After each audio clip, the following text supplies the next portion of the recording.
In this week's video, we will be discussing the solubility of solids and gases in solution. We'll be doing two problems.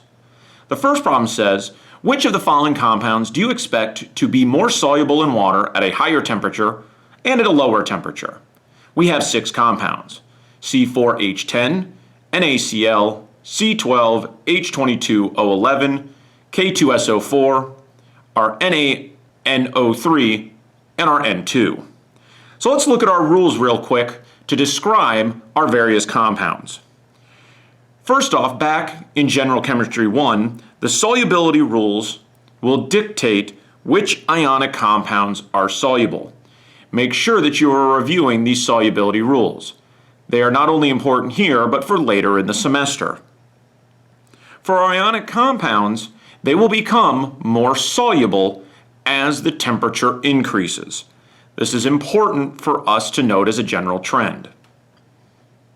Another type of compound that increases solubility at a higher temperature are our molecular solids.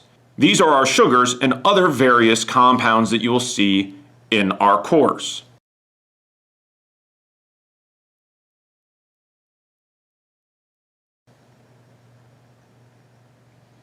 Now for the things that decrease when it comes to a higher temperature. One of the major exceptions to our ionic compounds are our sulfates. Sulfates become more insoluble at higher temperatures. This means that they increase their solubility at lower temperatures. So if you see something with an SO4 2-, it could be and probably will decrease in solubility. And finally, gases in solution decrease solubility at higher temperatures. So now that we have our general rules, we can start to organize our groups and see which one is more soluble at a higher temperature, and then finally, who would be more soluble at a lower temperature. So for this, I put more soluble for when it comes to a higher temperature, and our less soluble group would be more soluble at the lower temperature. So let's look at our C4H10. This is going to be a gas. This is butane. So our C4H10 would be less soluble at a higher temperature and more soluble at a lower temperature. Our NaCl is an ionic compound, so this would be more soluble at the higher temperature. Now if we go to the C12H22O11, this is table sugar, it's a molecular solid. We would put this in the more soluble at the higher temperature group.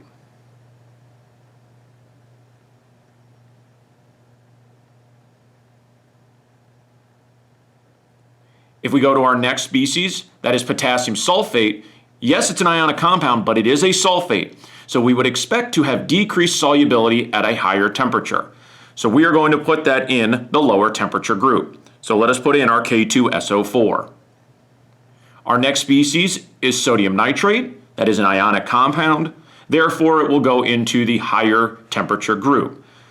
We would expect increased solubility at a higher temperature.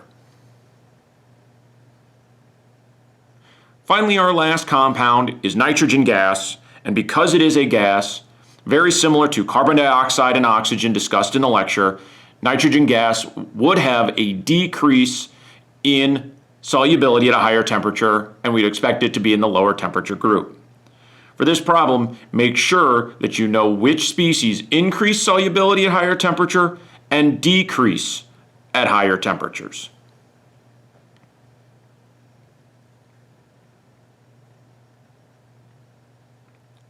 For our second problem, it states at 25 degrees C, the solubility of potassium bromide is 25 grams per 100 grams of water.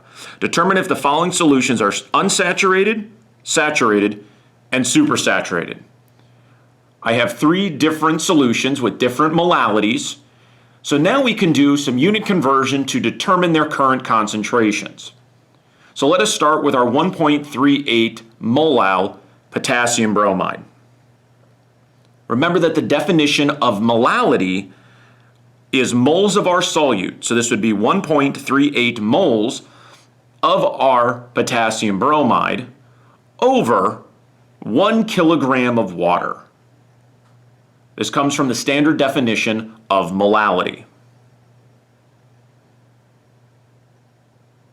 Seeing that we need to convert our moles to grams to compare it to the current solubility, we need to use the molar mass. So for 1 mole of potassium bromide, we have a molar mass of 119 grams. This is done by using the atomic masses found on the periodic table. If we cancel out our moles, we're left with grams per kilogram of water.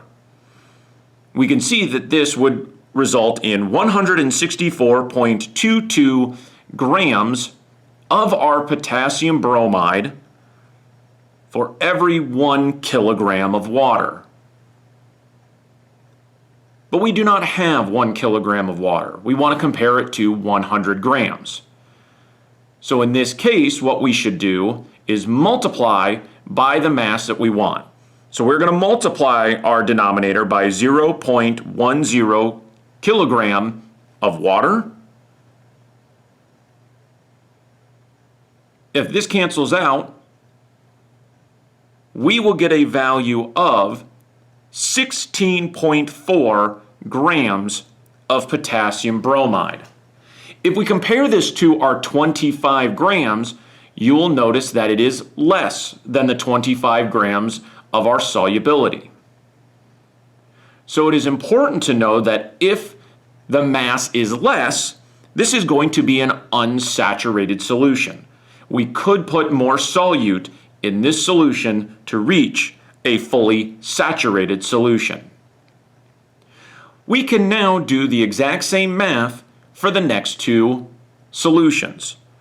So if I start with 4.36 moles of potassium bromide in 1 kilogram of water, I can now use a little bit of a shorthand in order to speed up the current calculations.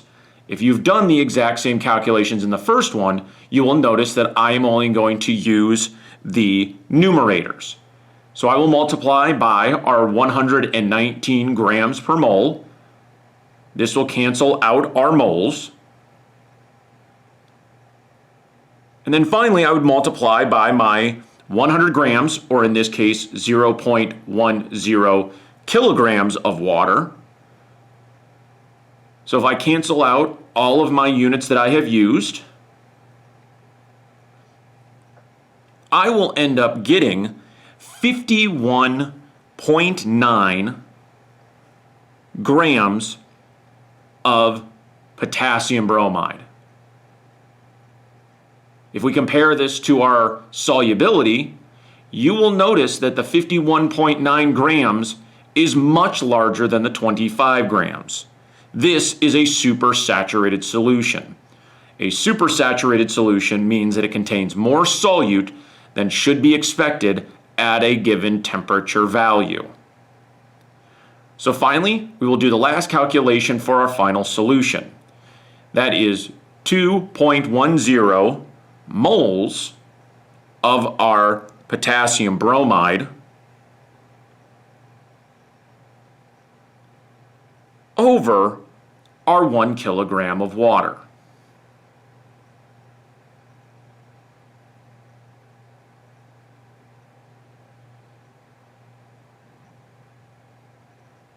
If we do the exact math that we did in the second example by multiplying it by the 119 grams per mole for the molar mass of our potassium bromide,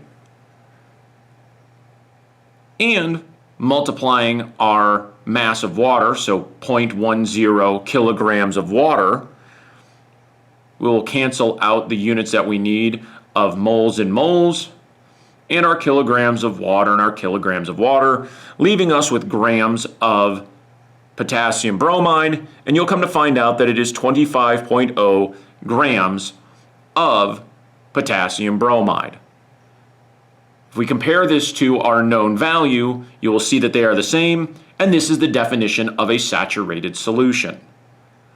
Another way you could have done this is convert our solubility to a molality and then compare the solutions as well. Both ways of working this problem are acceptable. In the problems you've seen today, we've not only discussed solubilities of solids and gases, you have also seen how to compare those solubilities using molality and comparing concentrations. Good luck.